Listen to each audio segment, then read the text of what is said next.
Welcome back to the Sim to Sky podcast. I am your host, Dustin, and this is the ultimate guide to buying your first plane from dream to reality.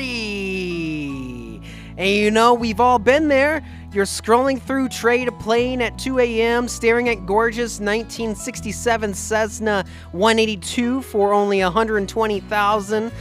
The listing says minor squawks and fresh annual, which in aviation terms means probably haunted. But you don't care. You're already picturing yourself rolling down the runway, sun glinting off the prop, ATC calling you November 123 AB like you're some kind of sky god. Then you check the insurance quotes. Welcome to the ultimate guide to buying your first plane, where today we're going from fantasy to reality, covering everything from hidden costs, maintenance nightmares, financing tricks, and why that perfect plane on Barnstormers might actually be a flying money pit.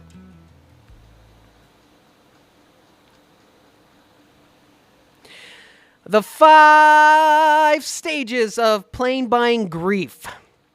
Buying your first plane isn't a transaction, it's an emotional journey through all 5 stages of grief. Let's break it down. Stage 1, denial. I can totally afford this. The fantasy. You see a cheap $65,000 Piper Cherokee and think, that's like a car payment. Reality, add in insurance, $3,000 per year, hangar fees, $500 per month, annual inspections, $3,000, and fuel, $6.50 per gallon, and suddenly your car payment is more like a second mortgage. Stage 2, anger. Why is everything broken? The horror stories. That fresh annual turns out it missed corroded wing spar caps.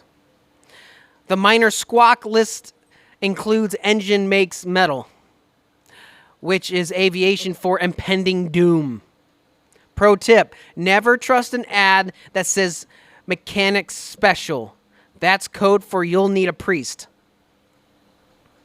Stage 3, bargaining. Maybe if I sell a kidney?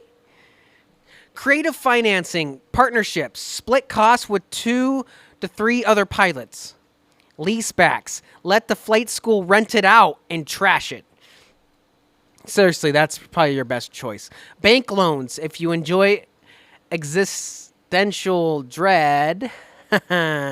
Stage 4, we got depression. I'll never own a plane. The low point, you realize even a beat-up Cessna 150 costs more than your college degree. The light at the end of the tunnel, this is where you either give up or get strategic. And stage 5, acceptance. Fine, I'll buy a Grumman Cheetah.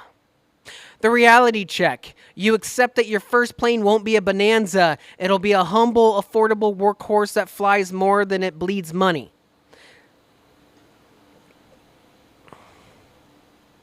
All right, so the ultimate plane buying checklist. Now, let's get practical. Here's your step-by-step guide to not getting scammed. Step 1, define your mission. Are you a cross-country cruiser? A backcountry adventurer? $100 hamburger connoisseur? Your mission dictates your plane. I think I mispronounced that word. Step 2, budget like a pessimist. The 50% rule. Whatever you budget for the plane, double it for the first year's surprises. Hidden costs. Insurance. $2,000 to $5,000 per year. Higher if you're low time. Hangar tie down, $200 to $1,000 per month depending on your location. Fuel and oil, $50 to $150 per hour. And yes, average gas is still $7 per gallon. Step 3, the pre-buy inspection, your lifesaver. Never skip this. A thorough pre-buy by an unrelated mechanic is worth every penny. Red flags, logbook gaps, corrosion in the spar or control cables, engine over TBO, time between overhaul. Step 4, financing and paperwork. Loans. AOPA and specialty aviation lenders offer loans, but expect 20% down and high interest. Title search. Ensure that there are no liens or ownership disputes.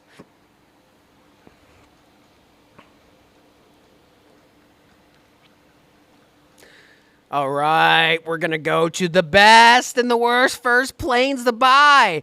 Now the fun part. Let's compare some real options. The good, smart choices. 1, the Cessna 150 or 152. Pros, they're cheap, $30,000 to $50,000. Simple, great trainer. Cons, they're slow, cramped, zero cool factor.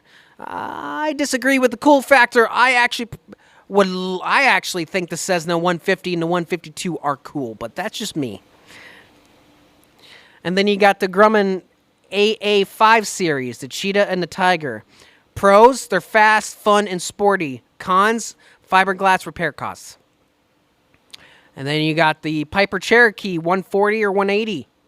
Pros, roomy, stable, affordable. Cons, everyone trains in them. Boring.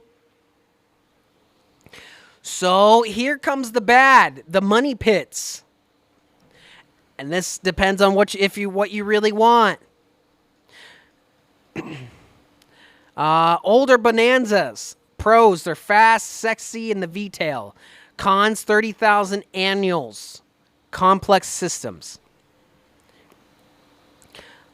2, vintage tail draggers. Oh, and this is my category. The Cessna 195, or etc. But Cessna 195 is my ultimate favorite plane. And the pros is their unmatched coolness. But the cons are the parts are extinct and insurance is brutal. 3 is experimental and home builds. Pros, custom, fast, unique. Cons, resale. What resale?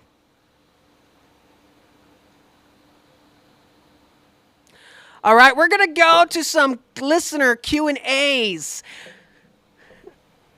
And it's been a while since we've been on, so let's see what people say here and what kind of questions they ask. So let's totally dive into your real questions.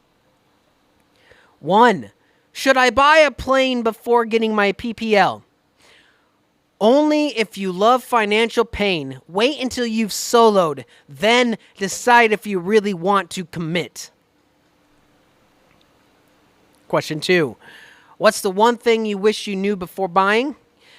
That fuel costs are just the start. Tires, batteries, avionics upgrades, it never ends.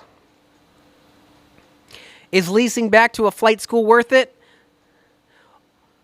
Yes, but only if you enjoy strangers dropping your plane off the ramp.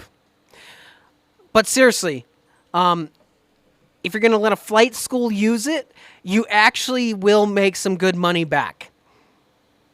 So, but it's up to you if you want other people flying your plane. I mean, if it's a first plane and it's, an older plane that is something that you don't want for the rest of your life, it's a good idea.